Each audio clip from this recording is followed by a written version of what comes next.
we're going to take you guys around the boat and show you what Rumba looks like. Start off up here in the cockpit, the bridge. We got a great view up here, great area back here for lounging. These seat backs move forward so we can have a nice area to lay and get a suntan. I like to do some stargazing up here as well. It's a really good area for that.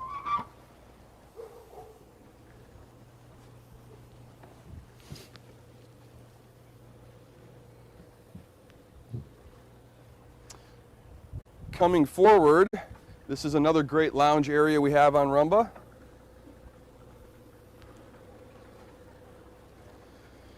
You put the sunshade out, makes a nice little cubby here to hang out in the shade if you need to get out of the sun. Sometimes people get burnt. All of our water sports equipment is out as well for viewing. Have a lot of fun games that we can play with our water sports. We have a mat. People do squirt gun fights and King of the Mat, especially if we have kids aboard. They like to play that game.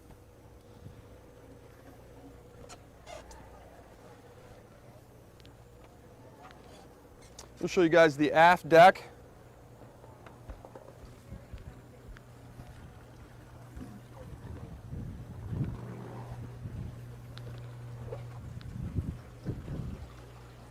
Here's our dinghy and more of our water sports equipment.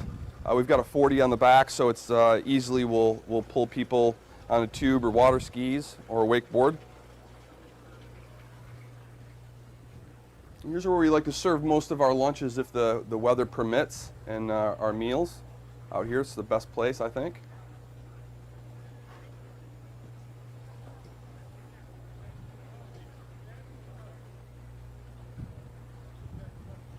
And guys, I'll pass you on to Chef Heather, and she can take you on the inside. All right, I am Chef Heather, as John said. Rumba is a really great boat in that we have the capacity to take 10 passengers on charter. So we have 5 guest cabins plus the crew quarters. And I'm going to show you there's 2 out here that have exits that lead to this aft deck area, and then 4 inside. So this is what we would call our master cabin.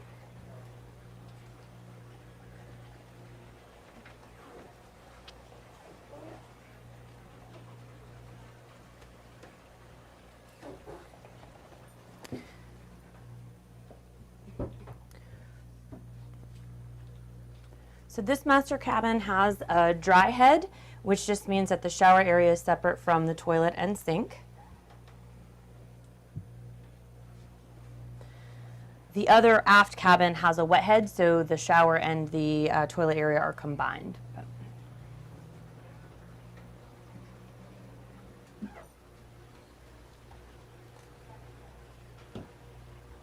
The other 4 cabins all enter into our salon or galley, depending on what you choose to call it.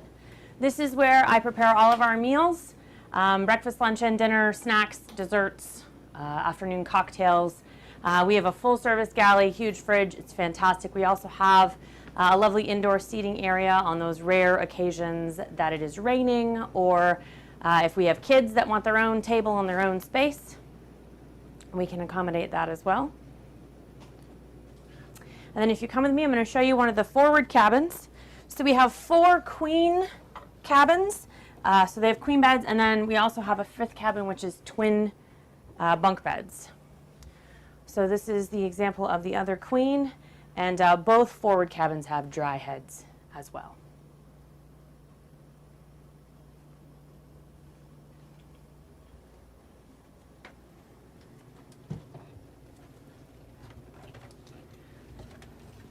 One of the other features we love about Rumba is this custom floor mat.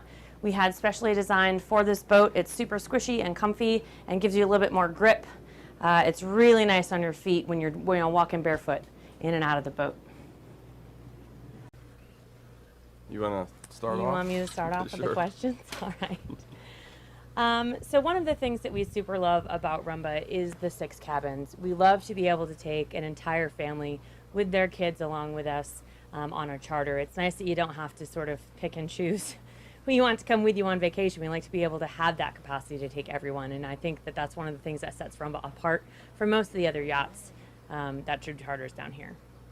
And it's really comfortable as well for all of our guests. And the way the cabins are set up, as Chef Heather just showed, there's ample room for everybody and areas where people can spread out and relax.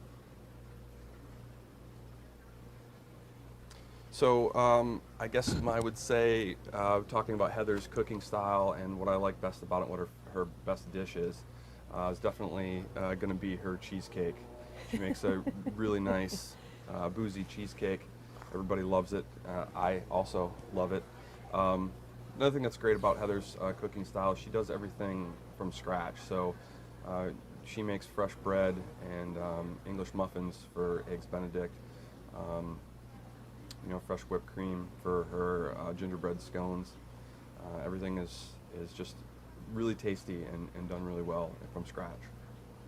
And we do have that herb garden as well. So when you want your mojito, we have some boat-grown mint that we can use to make that drink for you. So one of the things I love about working with Captain John is how much gusto he has when it comes to entertaining the guests. He will tell stories of his adventures, of which there are many. He has this really fantastic laser light and an almost encyclopedic knowledge of the stars and constellations, so he can point out your constellation for you. I don't know if I'd go that far. Yes, he can point out all of the the great stars and tell you all the stories of those particular constellations, which is really fantastic. Kids especially really enjoy that. And the bedtime stories, wow. Quote unquote. Yes. We had a group, this kind of goes into the next question here, one of my favorite memories.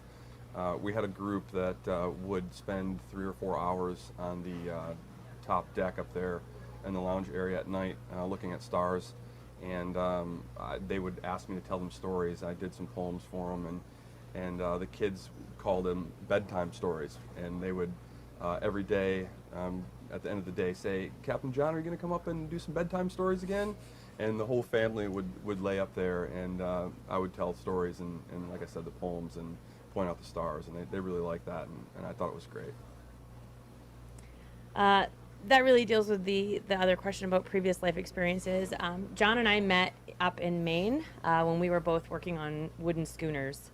I was doing windjamming, which is 4 to 7 day sails on historic wooden vessels, and John was the master of schooner Appledore, which is a boat that transits from Key West to Maine and back twice a year, and that's what it is. It's a lot of old yarning and sea shanties and telling stories and poems and all of the varied history of the schooners, the fleet, and Maine's sailing tradition, and I think that helps us here. I think it makes us, it gives us a little bit of a different past experience that we can share with guests and entertain them with. So anything we can do is helpful. So what's your favorite group, or do you have a favorite group? Well, I like just groups that like adventuring and like to explore. That's what we like to do, and we like to go with the guests and show them all the things. There's a hike that we do, and I feel like if we don't go with them to point things out they would miss, like the huge hermit crabs that are there. You can find them, they're the size of a baseball. And there's these deer that are also in a certain area, and if you don't know where to look, then you're going to miss them. Same thing with snorkeling, octopus right. and flounder that you would miss if you're not sure that you knew they were there. I would say I don't have a favorite type of group. I just want a variety of groups. We want kids, we want couples, we want families, we want every time we have a different collection of people, we have a different experience. And for us, that variety keeps everything fresh and new and enables us to sort of see the islands in a brand new light, which maybe we wouldn't do if we had the same charter every time. And I love that. Yeah, I really like the variety of it too, and that we don't do the same charter twice. Ever. We're always trying new places and searching out new adventures. And we always get new favorites too. Right, yeah. We always have a new favorite. So the boat's name is Rumba. The boat came to the fleet already named, but we like to say that Rumba got its name from the way that she dances across the water when she sails. Rumba sails incredibly well. She is a little bit better on a starboard tack, but she is a dream to sail. We are sailors first, and again, with our history in the wooden schooners where there are no engines or electronics or autopilot, and it's all based on the wind and the seas, we have a little bit of that with Rumba, which I truly enjoy with her. Yeah, she is quite handy, and we've actually spent 6 hours tacking up the Sir Francis Drake Channel one day just because she sails so well. Because she could. And she could. And we've also had her doing a little over 12 knots, I think 12.4. 12.8? 12.8. Coming back from Anegada. Yep. It was good. That was a windy day. But yeah. But she sails very well, and if that's one of the things that you are excited about, like we are, then it's a great boat for you as well. And we're happy to give lessons to guests as well if they want to learn to sail or take a shot at the helm. Absolutely. All of those things. We will absolutely do that. So Captain John and I just returned from the off season, and we spent 2 months traveling around the greater United States and northern parts of the Caribbean. And we love to adventure and to travel, like we mentioned before, but one of our favorite things to do is to find new, wonderful dishes to bring back and add to our menu. So we have some really exciting stuff coming up this season that isn't yet on our charter menu. So we'll be testing those out with guests, and we're really excited about it. Absolutely. We, like Heather said, we're foodies, so we like to eat food and try different try different things, and try to bring back what we find in our travels, and add a little bit of our own flair to it, and serve it to our guests. And I also, during the off season, got my own captain's license. So part of upping our game is that both Captain John and I cook, and now we both have that license. So we're both do sailing and mooring and all of those things. So we're the dream team now. My favorite charter memory has to be this Nebraskan cowboy named Lee. He was great. Lee had the whole 10-gallon hat and the boots, and he wasn't real sure about sailing in the Caribbean. And by the end of the week, he was sitting on our forward seat with, as we were sailing, like getting splashed by every wave, and just kicking his feet in joy. Like a kid. And he's a steak and potatoes kind of guy, and we fed him a tempura breaded avocado bomb with seafood salad and seaweed on top of it, and he was like, I don't know about this, and it ended up being his favorite thing that he ate the whole week. So being able to give him a safe place to have that new experience and to enjoy other things that he wasn't sure he was going to was really awesome for me. I really loved that. Yeah, when he gave me his plate and it looked like he licked it. He liked it so much. I couldn't believe it because, like she said, I mean, if you guys can envision this guy, big, tall cowboy boots, cowboy hat from Nebraska, I would have thought that he would have said my steak was his best meal. Right. And he came back and said that avocado bomb. And I couldn't believe it. But we love it. We love being surprised and being able to offer those opportunities. All right. So if you could be any sea animal, which would you choose? Oh, probably a trunkfish. I knew it. Yeah, because they're the craziest looking thing in the ocean, right? I mean, there's nothing else that looks like a trunkfish. Full clown. Yep. I would have to say a Caribbean reef squid. They are my absolute favorite animal to see when snorkeling. They are super inquisitive, and they change colors like crazy, and they almost communicate with you with their tentacles. And one of the places that we stop on charter, we had a pair follow us for like 15 minutes and just hang out and chill, and it was the coolest thing I had seen maybe the entire time I've been here. Like, I just love them to death.